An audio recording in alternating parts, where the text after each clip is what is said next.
के पक्ष में जाता नजर आ रहा है और कांग्रेस पार्टी जो लगातार यहां पर संघर्ष कर रही है उससे जुड़ी एक बहुत बड़ी खबर आ रही है। इस बीच कांकेर नगर पालिका में बीजेपी की जीत हुई है। बहुत बड़ी खबर आपको बता रहे हैं कांकेर से।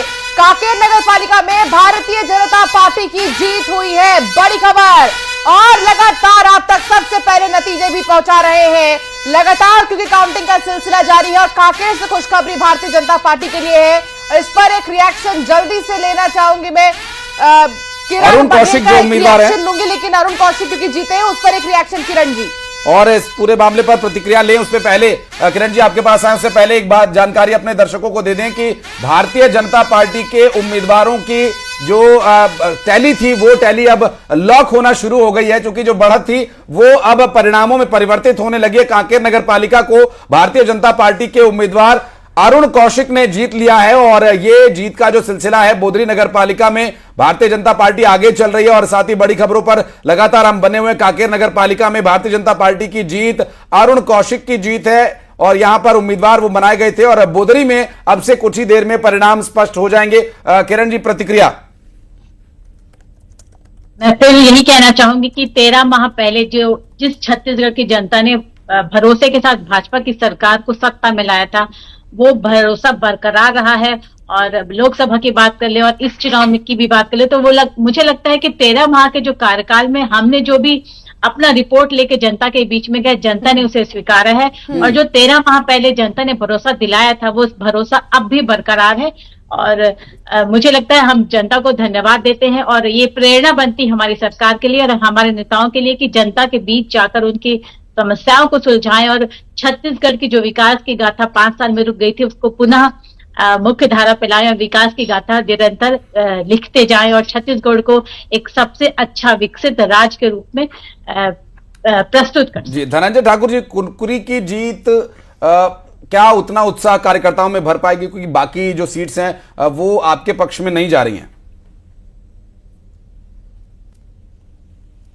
मैंने पहले जिक्र किया है क्योंकि उसी जिला से मुख्यमंत्री जी हैं, हाँ, वही सीएम है, वही सुपर सीएम है। मुझे आपको बता दें, मैं इस बात को कोई गुरेज नहीं है कि कुनकुरी नगर पंचायत में जीत के लिए पूरे प्रशासन को ताकत झोंक दिया गया था। यहाँ तक स्थिति यह थी कि कांग्रेस के प्रत्याशी को प्रचार करने से भी रोका जा रहा था। हाँ। जिस प्रकार से वहां पे सरकारी तंत्रों का दुरुपयोग किया, वहां पे पैसों काली कमाई का गंगा बहाने की कोशिश किया गया, जिस प्रकार से प्रलोभन देने का काम किया, आज परिणाम है। हाँ। मैं इस बात को पूरे जिम्मेदारी से कह रहा हूं, कुनकुरी क्षेत्र में हारना भारतीय जनता पार्टी का इस सरकार की नाकामी को उजागर करता है। दूसरी बड़ी बात, आप 2014 के बाद के जो नगर पंचायत चुनाव देखे, नगर पालिका के चुनाव देखे, तो मैं भी आपके चैनल में देख रहा था, नीचे जो डाटा चल रहा था, अभी 33 के परिणाम बीजेपी के पक्ष में आए और 10 के परिणाम नगर पंचायत नगर पालिका कांग्रेस के पक्ष में आए।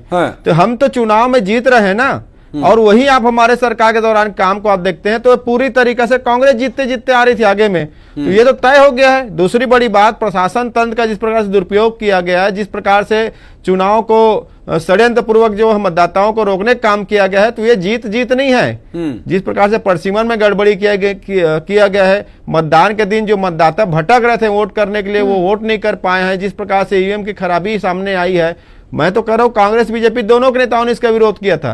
तो ये जीत को आप ये बोल के भारतीय जनता पार्टी खुश हो रही कि उनके कामों पर मुहर है, ये उनके कामों पर मुहर नहीं है, ये षड्यंत्र के तहत ये जीता गया हुआ है, षड्यंत्र के तहत जीता गया चुनाव है। प्रदेश की जनता मतदान करती तो भाजपा की स्थिति खराब थी। कुनकुरी के अलावा देवभोग नगर पंचायत में भी कांग्रेस की जीत हुई है। टक्कर बहुत बढ़िया कांग्रेस के कैंडिडेट यहाँ दे रहे हैं, लेकिन धनंजय जी वही तो मैं वही आपसे कह रहा हूं ना, जिस पर मैंने कहा ना कि देखिए एक स्वस्थ लोकतंत्र में स्वस्थ मतदान होना चाहिए, पर आपके चैनल में भी जा जाके दर्शकों से पूछताछ किया है, मतदाताओं से पूछताछ किया, कई मतदाताओं ने राजी जाहिर किया है कि वो विधानसभा लोकसभा चुनाव मतदान किए थे, अभी मतदान से वंचित कर दिया गया है। एक खबर मैंने पढ़ा था अखबार में, सुर्खियां रही है, नागपुर से मतदाता मतदान करने आए थे, वो जब मतदान स्थल पर पहुंचे तो उनको वहां पर पता चला नाम ही नहीं है। एक बड़ी खबर आ रही है बोदरी नगर पालिका से, एक बड़ी खबर आ रही है कांकेर से भी। रायपुर 70 वार्डों में से सिर्फ 2 में कांग्रेस आगे नजर आ रही है। पूर्व महापौर एजाज ढेबर आगे नजर आ रहे हैं, एजाज ढेबर की पत्नी अर्जुमन ढेबर आगे हैं। इस वक्त की बड़ी खबर, रायपुर में 70 वार्ड में से सिर्फ 2 में कांग्रेस आगे है। पूर्व महापौर एजाज ढेबर और उनकी पत्नी अर्जुमन ढेबर आगे चल रही हैं। इस वक्त एक बड़ी खबर, एजाज ढेबर पर तमाम तरह के आरोप लगे और कई मामलों में उन्हें कानूनी कार्रवाई का दावपेच भी झेलना पड़ा। उसके बावजूद अभी फिलहाल वो आगे चल रहे हैं और उनकी पत्नी अर्जुमन ढेबर भी आगे चल रही है। इस वक्त की एक बड़ी खबर, रायपुर में 70 वार्ड में से सिर्फ 2 में ही कांग्रेस आगे चल रही है। पूर्व महापौर एजाज ढेबर और उनकी पत्नी अर्जुमन ढेबर ही आगे चल रही हैं। इस पर रिएक्शन भी लेंगे अपने दोनों ही